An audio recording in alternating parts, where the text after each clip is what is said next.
আপনারা সেই ভাষণ করেন, সাধারণ মানুষ কত কষ্টে আছে, আমার মা কত কষ্টে আছে, আমি বাস করাতে একটা ছেলেকে কত লক্ষ লক্ষ টাকা তার পিছনে ব্যয় করতে হয়, কত মাথা কত বেলা উপাস রয়েছে, সেই কথা আপনারা একবার স্মরণ করেন। সংসদে সেই কথা উঠান। 22 লক্ষ লোক সরকারি চাকরিজীবী, তারা বারবার সরকারি চাকরি বেতনের বৃদ্ধির কথা বলে, কিন্তু কথা বলে না।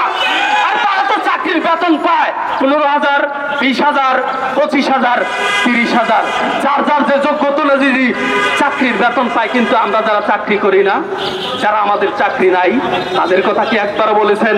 আমাকে যদি ন্যায্য দাবি না হয়, তাহলে কথা দিলাম আল্লাহর কসম এখান থেকে চলে যাব। আর যদি আমাদের ন্যায্য অধিকার হয়, এখান থেকে যাব না। খোদার কসম, আমার যদি মৃত্যু হবে, আমি এখান থেকে যাব না। আজকে ব্যারিস্টার সুমনকে প্রবেশ করছি। আপনি সংসদে বলেন, আপনি মিডিয়া দেখেন না, আপনি লাইভ দেখেন না, মানুষ কষ্টে আছে এটা জানেন না। আপনি তো শুধু ফুটবল খেলা লয়ে মরেন। আপনি যে শুধু ওইখানে কি হয়েছে ওইখানে কি হয়েছে, আপনি মূল ঘোরায় আসেন। 300 এমপি মন্ত্রী এসির ভিতরে থাকেন, আমাদের কষ্ট বুঝবেন না। আমার আসার সময় আম্মা কেঁদে দিয়েছে, বাবা একটা চাকরি কর, বাবা আমি থাকতে থাকতে যেন দেখতে পারি তোর একটা চাকরি। আমার মাকে আমি কি বুঝতেছি, আমার বাবাকে আমি কি বুঝিয়েছি, আমার জাতিকে আমি কি দিয়েছি, এই প্রশ্ন আমি কার কাছে রাখবো?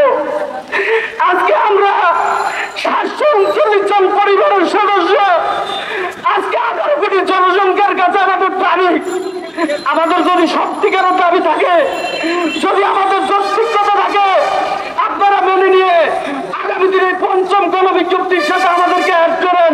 আমাদের আর কোনো চাওয়া পাওয়া নাই।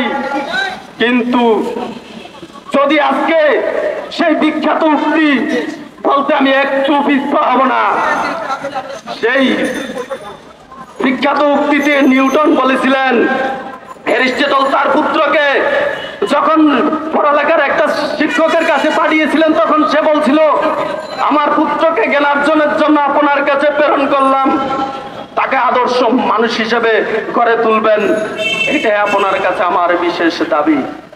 আমার পুত্রকেও শিখাবেন, প্রত্যেক দুষ্ট ব্যক্তির মাঝে একজন বীর থাকতে পারে, প্রত্যেক স্বার্থপর রাজনীতিকের মাঝে একজন নিঃস্বার্থ নেতা থাকে, তাকেও শিখাবেন 5টি টাকা কুড়িয়ে পাওয়ার চেয়ে একটি উপার্জিত টাকা অধিক মূল্যবান। সে যেন সবার কথা শুনে এবং তার সত্যের পর্যায় থেকে যেন শুধু ভালোটাই গ্রহণ করে। আমার পুত্রকেও শিখাবেন, বিদ্যালয়ে নকল করার চেয়ে অকৃতকার্য হওয়া অনেক বেশি সম্মানজনক। নিজের উপর তার যেন সমান আস্থা থাকে, এমনকি সবাই যদি সেটাকে ভুলও মনে করে, তাও তাকে শেখাবেন ভদ্রলোকের প্রতি ভদ্র আচরণ করতে, কঠোরদের প্রতি কঠোর হতে। আমার পুত্র যেন এই সুযোগ না পায় হুজুগে মাতাল জনতার পদাঙ্ক অনুসরণ করার, সে যেন সবার কথা শুনে এবং তার সত্যের পর্যায় থেকে যেন শুধু ভালোটাই গ্রহণ করে। কেননা তার প্রতি সদয় আচরণ করবেন, কিন্তু সোহাগ করবেন না, যেন আগুনে পুড়ে ইস্পাত খালি হয়। আমার সন্তানের জন্য অধৈর্য হওয়ার সাহস না থাকে, থাকে যেন সাহসী হওয়ার ধৈর্য। আমি আর আমার বক্তব্য বেশি বাড়াবো না। হয়তো যদি ভাগ্যে থাকে, যদি আল্লাহ পাক আমাকে বাঁচিয়ে রাখে, আগামী দিন বঙ্গবন্ধুর ভাষণ শোনাবো। পুরো জাতিকে, 18 কোটি জাতিকে সজাগ থাকার জন্য আমি আবারও বলবো, আপনার পাশে যদি কোনো দুর্নীতি হয় আপনি রুখে দাঁড়ান, আপনার পাশে যদি কোনো অন্যায় হয় আপনি রুখে দাঁড়ান। এটাই তো শিক্ষা, এটাই তো শিক্ষা। এই শিক্ষাই তো সবাইকে শেখানো হয়। তাহলে আমাদের প্রতি কেন বেঈমানি করা হয়?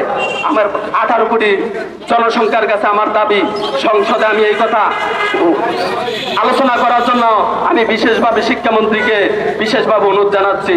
জয় বাংলা।